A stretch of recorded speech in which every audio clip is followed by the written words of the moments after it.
My challenge is to myself is if I can dream it, if I can visualize it, it's no longer unreasonable. It's within my grasp. There's no such thing as impossible. It's only impossible until I've done it.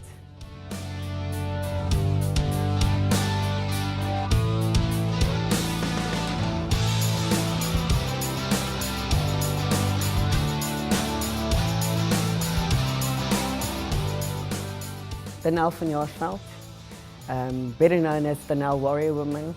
I'm a mom and I work in IT, and by starting to do powerlifting and finding my strength, I also found my inner strength. I was born with polio, so I was never introduced to any sport as a child. I watched TV, didn't do sports, I became very overweight. I was at one stage about 47 kilograms overweight. I had difficulty making friends, didn't enjoy looking at myself, didn't enjoy participating in social events.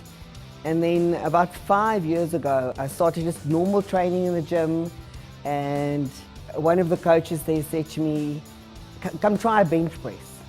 I started with the sport, but I wasn't good at it. And at that stage, I enjoyed participating, but I didn't trust my ability, or I didn't believe that I had any talent. 2014, I qualified for the World Championships. The only reason why I qualified is it was in South Africa, and I could send as many athletes as possible. So I wasn't the best, but it was an opportunity to represent the country, and I was there. And the whole world was here, all the females in the world, and they were incredibly strong. And it was from youngsters to ladies that's in their 50s. And then after that, I decided, you know, if these women can do it, why can't I? And I just made a mental shift. I said, work harder, but more importantly, start building confidence in your ability. Then I competed at nationals, but what they did at nationals is they got a world referee. So you could actually break world records at a national event. It's the year I turned 40. I broke the world squat record, and that was for open class as well as for a submaster. Then I broke the bench press record for submaster and open class. Then I broke the world record 3 times, deadlift, for open as well as submaster. And then I won the total overall record that I was set.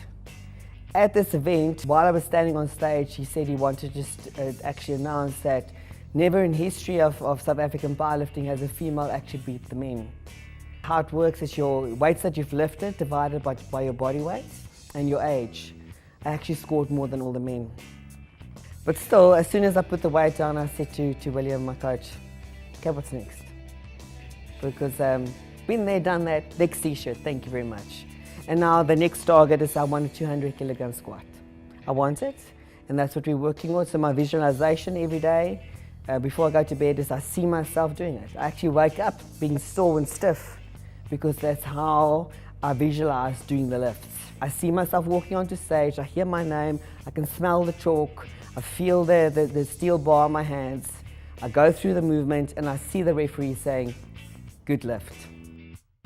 My day starts at 4. My first thing I do is I meditate. I think it's crucial that we spend time preparing our minds, not just for big events, but for facing every day. So I do my meditation, prepare my son's meals, then I prepare my meals because it's a big deal, and then I go to gym. And gym can be a 30-minute session, say where my coach kills me quickly, or it could be an hour and a half where we do different things, but that's a daily, every morning event where I go to gym. Then I get ready and I go to the office. I leave the afternoons at 3 and then I go for my second session every day. And then Saturdays I train in the mornings. I also coach. And then Sundays I train as well, but it's just Saturdays and Sundays is 1 session a day. So it's every day, but mostly it's because I enjoy it. I cannot imagine not going to gym because it's like a therapy. Yes, there's some hard work in between and some tears and some evil eyes and some grinding that happens, but most days it's just seeing what you can do, being amazed with the ability that you've got naturally in your body. Seeing yourself as an athlete train like an athlete and that confidence that comes with it. Not everyone's going to go to the Olympics and not everyone's going to have world records, but just having that attitude of being an athlete is what I want to try and encourage women to have, and that's what I coach. I don't coach a person to just become stronger.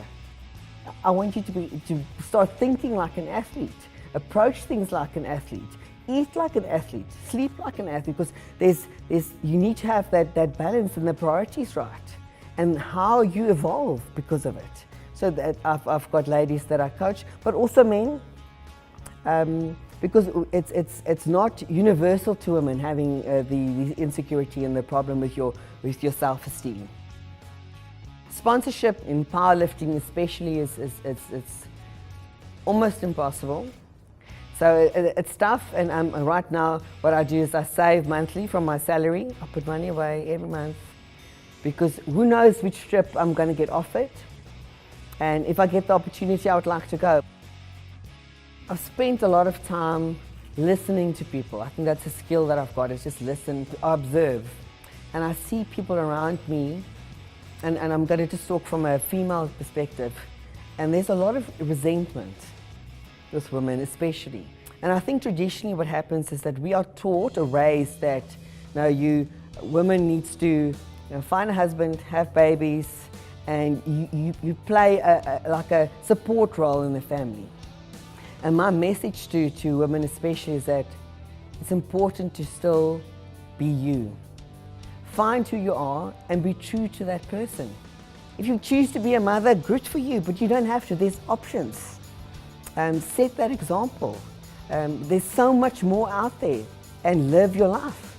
Just because you're breathing doesn't mean you're alive.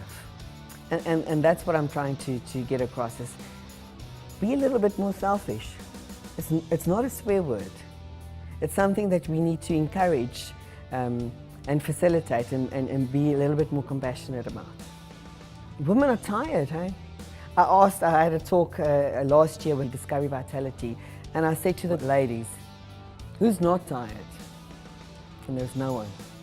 They're exhausted. This year, I took on another challenge. I decided to actually try bodybuilding, because I think, putting yourself out there on a stage, even if it's just once in your lifetime, doing the work, having the confidence to walk out there and say, I'm owning what I've accomplished, because you own it. Long term, I want to be a TED speaker. I want to talk to women worldwide. I want to talk to men worldwide about the importance of choosing yourself and supporting one another in their journey. But as an athlete, and I see myself as an athlete, I want to break as many records as possible. I want to leave a legacy of one of the all-time world most powerful women, whether it is as a strength athlete, or whether it is as a coach, or whether it's as a motivational speaker, because strength is not necessarily lifting weights.